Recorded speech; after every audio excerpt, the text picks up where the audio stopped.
Bonjour à tous et bienvenue dans cette vidéo dans laquelle je vais vous présenter LangChain, qui est le framework le plus utilisé lorsqu'on développe des applications qui utilisent l'intelligence artificielle générative. C'est vraiment le framework qui a réussi à percer, qui propose des fonctionnalités assez poussées. Et c'est un outil qui est gratuit. Je vais vous montrer comment vous allez pouvoir créer vous-même votre propre application boostée à l'IA qui va intégrer un système de RAG. Donc je vais vous montrer un exemple très simple, et pour ceux qui veulent aller plus loin, donc il y a ma formation complète sur LangChain qui se trouve sur Udemy. Donc le site officiel c'est langchain.com et vous avez plusieurs produits. Le produit qui va nous intéresser aujourd'hui c'est LangChain. Comme je vous l'ai dit, ça va vous permettre de créer des applications qui intègrent l'intelligence artificielle de façon très poussée, parce que LangChain, il faut vraiment voir ça comme une boîte à outils. C'est une boîte à outils qui va vous aider à faire plein de choses, comme par exemple construire des prompts très détaillés, de pouvoir créer des outils. Dans ce qu'on appelle des outils, ce sont des fonctionnalités que l'intelligence artificielle pourra utiliser. Par exemple, on pourrait imaginer un outil météo qui fait un appel à une API météo, et si vous demandez la météo à l'intelligence artificielle, elle sera capable d'utiliser cet outil pour effectuer une recherche sur Internet via une API pour récupérer des informations. On a du text splitter qui va permettre de découper le texte. Alors à quoi ça sert de découper du texte? En fait, si vous faites une recherche sur Internet et que vous récupérez des milliers de lignes de texte, tout ce que vous avez récupéré n'est pas forcément intéressant. Le text splitter va permettre de découper ce texte en petits morceaux afin que l'intelligence artificielle puisse utiliser juste ces quelques petits morceaux pour vous aider dans sa réponse. Le output parser, c'est ce qui va vous permettre de formater la réponse de l'intelligence artificielle. Par défaut, l'IA, elle ne sait répondre que du texte. Mais avec un output parser, on pourrait structurer ses réponses, par exemple au format JSON, pour que sa réponse puisse être exploitable dans un appel API. Le document loader, c'est ce qui va permettre de charger des documents, comme par exemple un document PDF. Si vous voulez faire du RAG, ce qu'on va faire dans cette vidéo, on pourrait imaginer charger un document PDF qui serait la documentation de votre logiciel. L'intelligence artificielle n'a pas été entraînée sur les données de votre logiciel, mais grâce au document loader, vous allez pouvoir fournir vos informations et l'IA sera capable de vous répondre. Donc en fait, c'est un petit peu comme si on allait fine-tuner un modèle, mais sans avoir toute cette complexité de fine-tuning. Les modèles, c'est tous les modèles d'intelligence artificielle qu'on va pouvoir utiliser, comme Grok, OpenAI, DeepSeek, peu importe. Et le vector store, en fait, il faut voir ça un peu comme nos anciennes bases de données classiques. Là, avec l'intelligence artificielle, on va pouvoir faire de la recherche vectorielle. C'est-à-dire, on va utiliser l'IA pour faire une recherche comme on rechercherait dans une base de données. Mais là, ça va plutôt être une recherche vectorielle. Et lorsque vous allez poser une question, l'intelligence artificielle va déterminer quel est l'élément stocké dans votre store qui correspond le plus à votre demande. Donc bref, c'est une boîte à outils très complète qui va vous permettre de créer des choses très poussées. Moi, je vais utiliser la version JavaScript de LangChain. LangChain existe en Python et JavaScript. Donc là, si vous allez sur la documentation officielle, vous avez la doc Python et la doc JS. Moi, je vais aller sur la doc JS parce que c'est ce que je vais vous présenter dans ce tuto. Donc ne confondez pas, c'est la plupart du temps la doc Python qui est mise en avant. Et les tutos que vous allez trouver sur Internet, en général, c'est du Python. Moi, je développe des applications web avec JS, donc c'est vraiment cette version-là, js.langchain.com, que je vais vous présenter ici. Alors on va tout de suite se lancer, je vais ouvrir VS Code pour pouvoir créer une application. J'ai créé donc un dossier ici qui contiendra le projet. Je vais ouvrir un nouveau terminal comme ceci et on va créer donc notre première application LangChain. Donc pour pouvoir créer une application LangChain, vous êtes dans le dossier dans lequel vous allez travailler. Ici on a le terminal et on fait un npm init-y. Entrée pour valider, et là ça va initialiser un projet. Et on sait que le projet est initialisé parce qu'on a bien le package.json qui a été créé ici. Je vais tout de suite ajouter une ligne dans ce package, et cette ligne ça sera ça sera type de.module. Voilà, donc on va juste ajouter cette petite ligne ici dans le package et on va pouvoir installer d'autres dépendances. Donc les autres dépendances que nous allons installer, ce sont les dépendances LangChain. Je vais faire un npm i langchain espace @langchain /openai espace @langchain /community espace @langchain /core espace @langchain /grok et enfin espace @langchain.olama. N'hésitez pas à mettre pause à la vidéo si vous avez besoin de prendre le temps de recopier tout ça. Je vais un petit peu vite, mais vous pouvez mettre pause et recopier donc cette ligne-là. Et ça va me permettre d'installer tous les outils relatifs à LangChain, donc les outils que nous allons utiliser pour pouvoir utiliser ce framework dans notre application. Ensuite, une fois qu'on a installé ça, alors il y a un petit truc que j'ai oublié, je vais faire un npm i express et on va installer également Express qui va nous permettre de faire tourner un serveur en local parce qu'on va créer une sorte d'API qui nous fera tourner notre système et du coup ça va installer toutes ces dépendances. Si vous voulez, vous pouvez mettre pause à la vidéo, voir un petit peu pour comparer. Et si vous avez le moindre souci en suivant ce tuto, vous pourrez adapter les versions pour récupérer les mêmes versions que moi. Bon, ça c'était uniquement pour l'installation des dépendances qui vont nous permettre de créer notre application boostée à l'IA. Je vais vous montrer un exemple très simple. On va avoir un seul fichier, je vais créer ce fichier app.js et ça va vraiment être notre application avec toute l'intelligence. Là-dedans, je vais importer tous les outils que je vais potentiellement utiliser. Alors, je ne suis pas sûr de tout utiliser, je verrai au cours du tuto. Et vous pourrez mettre pause à la vidéo, pareil, pour pouvoir recopier. Je fais défiler un peu, vous pourrez recopier. On va importer Chat Grok qui va nous permettre d'utiliser l'API de Grok pour avoir accès à une intelligence artificielle via une API. Chat Prompt Template qui va nous permettre de créer un template de prompt. Document qui va nous permettre de gérer des documents, puisque je vais vous montrer comment faire du RAG. Create Stuffed Document Chain. C'est comme ça que fonctionne LangChain, ça fonctionne avec des chaînes et ça va nous permettre de pouvoir chaîner un document lorsqu'on va poser notre question. On va importer un caractère text splitter qui va nous permettre de découper les documents lorsqu'ils sont trop longs. Ici, alors je ne vais pas utiliser OpenAI Embedding, je vais utiliser Ollama Embedding pour qu'on puisse faire un calcul en local sur notre propre ordinateur. Mais pour ceux qui n'ont pas un ordinateur assez puissant, vous pourrez passer par OpenAI, le OpenAI Embeddings.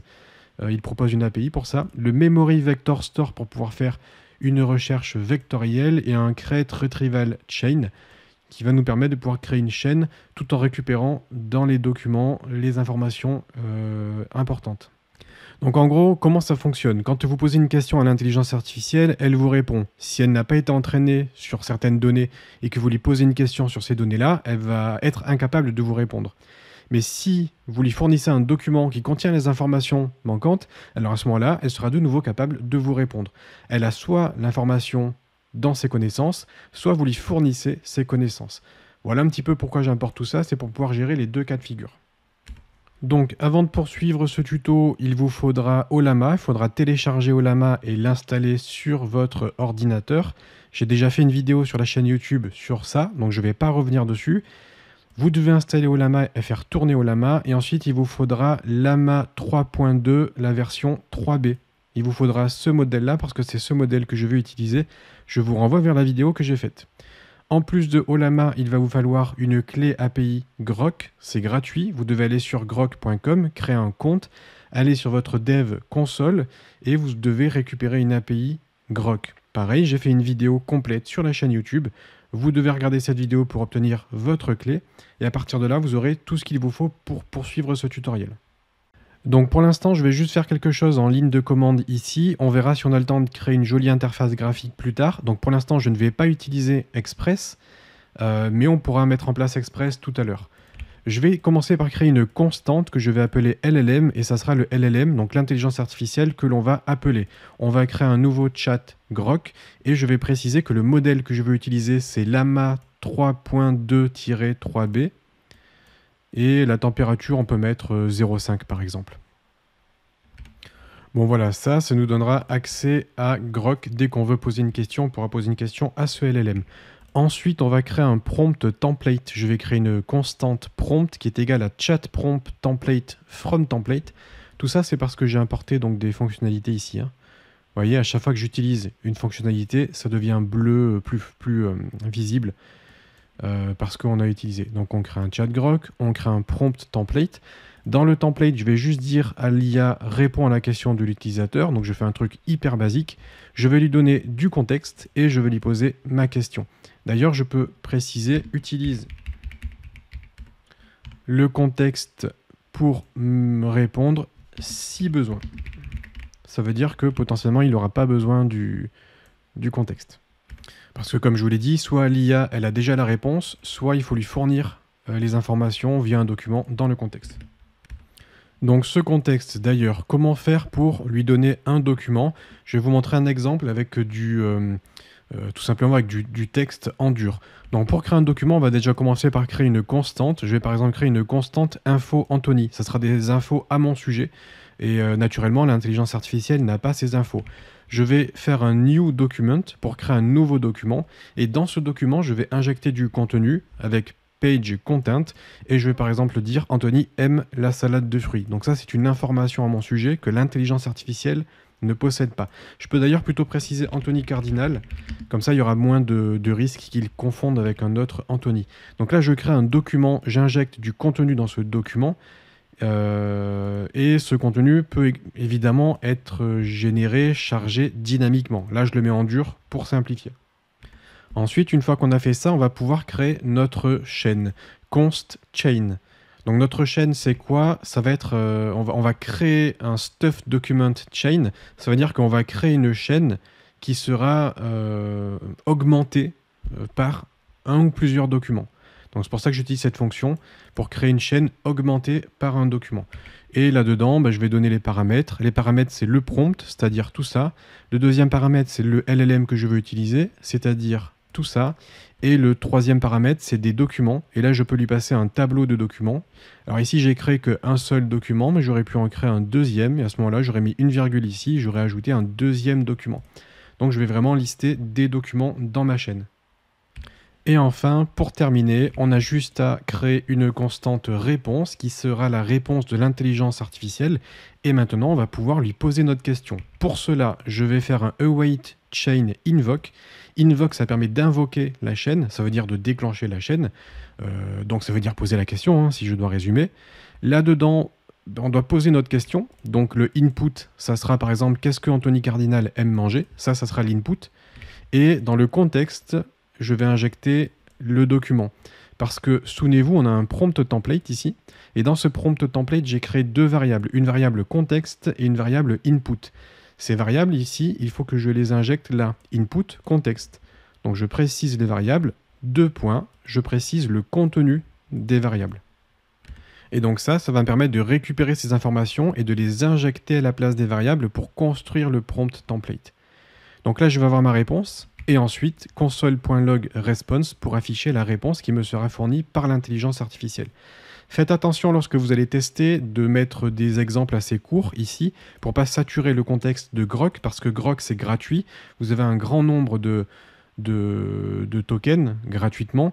Mais si vous avez des textes trop longs, vous pouvez dépasser le contexte. Donc faites attention. Donc ici, vous avez juste à enregistrer avec CTRL-S. Vous allez ici, on va taper node. Alors, CLS déjà, node app.js. Évidemment, vous devez avoir installé Node.js pour pouvoir taper la commande node, sinon ça ne marchera pas. Donc moi, j'ai bien Node installé, je fais app.js, entrée, et ici, j'ai une erreur, API key not found. Évidemment, je n'ai pas donné ma clé API, donc il me manque ce paramètre, API key. Ok, je remonte là, et ici, je vais mettre API key. Deux points, et ici vous pouvez mettre votre clé API. Donc là-dedans, vous allez injecter votre clé API. Je vais mettre ma propre clé API. Voilà, donc j'ai mis ma clé API. Je vais relancer la commande node app.js ici, entrée. Et là on voit Anthony Cardinal aime manger la salade de fruits. Donc là c'est bien l'intelligence artificielle qui m'a répondu. Si je change la question par 1 plus 1,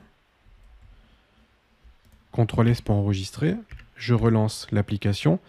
Alors là, il me dit la réponse est 2, donc ça c'est l'intelligence artificielle qui répond, mais comme j'ai injecté dans le contexte des informations, voilà, il me dit des trucs qui n'ont pas trop rapport avec la question posée.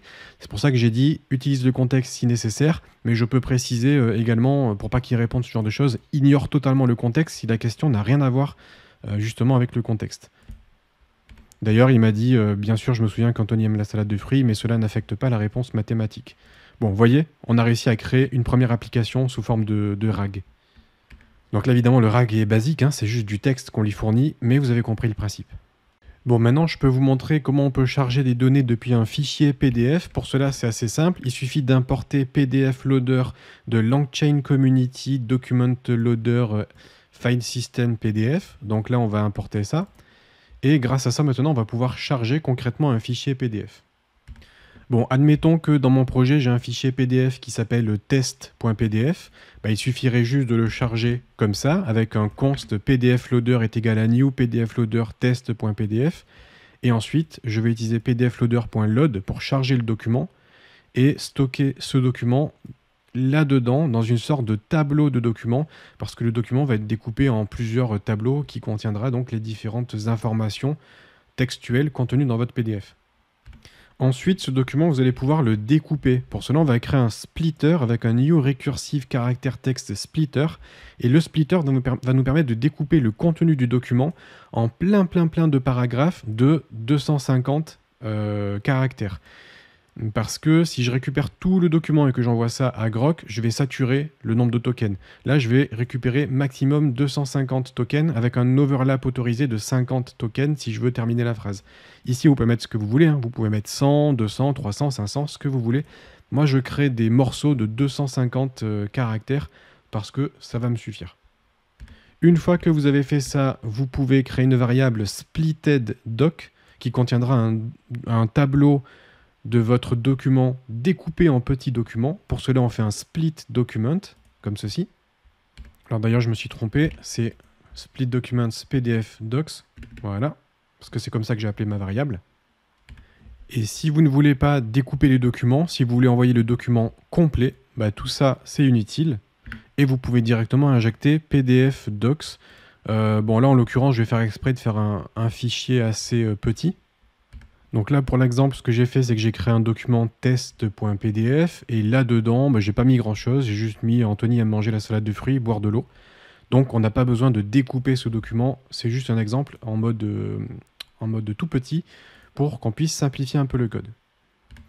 Donc là, finalement, on n'a même pas besoin de faire une recherche vectorielle puisque le texte est vraiment très court. Donc ce document-là que j'avais créé en dur, on va l'ignorer. Info Anthony, on va l'ignorer. Et au lieu de faire ça, ce que je peux faire, c'est récupérer PDF docs comme ceci. Donc les trois petits points, ça me permet de déstructurer le tableau parce que c'est déjà un tableau. Donc ça me permet de déstructurer le tableau et de l'injecter là-dedans. Et pareil, en dessous. Donc vous voyez, maintenant, j'injecte que les PDF docs et je n'injecte plus du tout cette variable-là avec ce contenu-là. Donc vous voyez que la variable ici, elle est un peu grisée parce qu'elle n'est plus utilisée par le programme.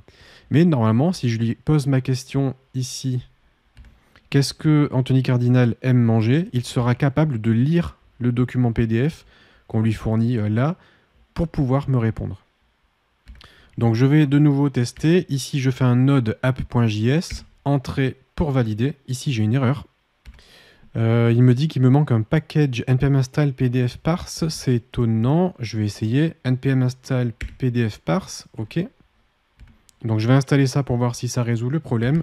Je retente node app.js, entrée.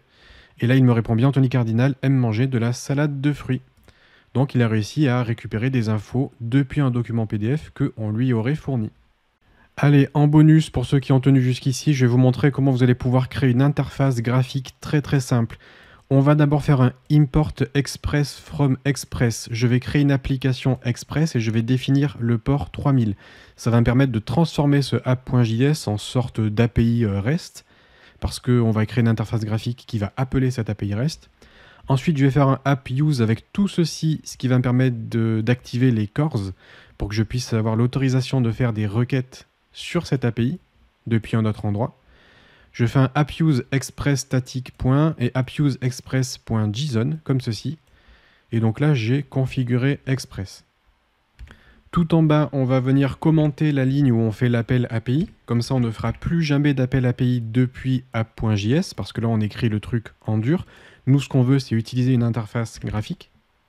Et on va créer donc notre route app.post. La route, ça sera /chat. Donc si on envoie une requête post à cette route-là, ça va exécuter cette fonction-là. Et ce que l'on va faire, c'est récupérer dans le body le message envoyé par l'utilisateur. Je le stocke dans une variable. D'ailleurs, j'aurais même pu le mettre directement ici finalement, mais je vais quand même garder ça comme ça. Et la réponse, ça sera await conversation chain.invoke. Et on va faire un invoke avec le input de l'utilisateur. Puis, je vais récupérer le JSON, donc la réponse JSON, pour pouvoir la retourner sur l'interface graphique. Et ensuite, pour faire tourner Express, on fait un app listen port et le serveur devrait tourner. Donc maintenant, si je fais ça et que je relance le projet ici, on voit que le serveur tourne sur l'URL localhost 3000. Pour l'instant, je quitte. Et ce que je vais faire, c'est créer l'interface graphique. Alors j'ai ajouté 3 fichiers, index.html, style.css et frontend.js. Je vais faire défiler le code, comme ça vous pourrez recopier. Mais dites-vous que finalement c'est un code très très simple et c'est pas très important. L'idée c'est juste de créer une interface graphique. Donc là on a le fichier HTML et le code se trouve dans le body. Donc on a un container ici qui contient la liste des messages. Ensuite, on a un input qui permet à l'utilisateur d'écrire son message et on a un bouton envoyer. C'est tout ce que fait ce script. On a des ID qui vont nous permettre de cibler les différents éléments depuis le script JavaScript que j'appelle ici. J'inclus le style CSS. Le style CSS est juste du design, donc je vais juste faire défiler le code très rapidement pour que vous puissiez le recopier si vous voulez, mais ça n'a aucune importance, c'est vraiment que du visuel. Donc j'ai fait quelque chose pour que ça soit joli, mais vous pouvez très bien utiliser le truc de base. Donc voilà, c'est simplement du style.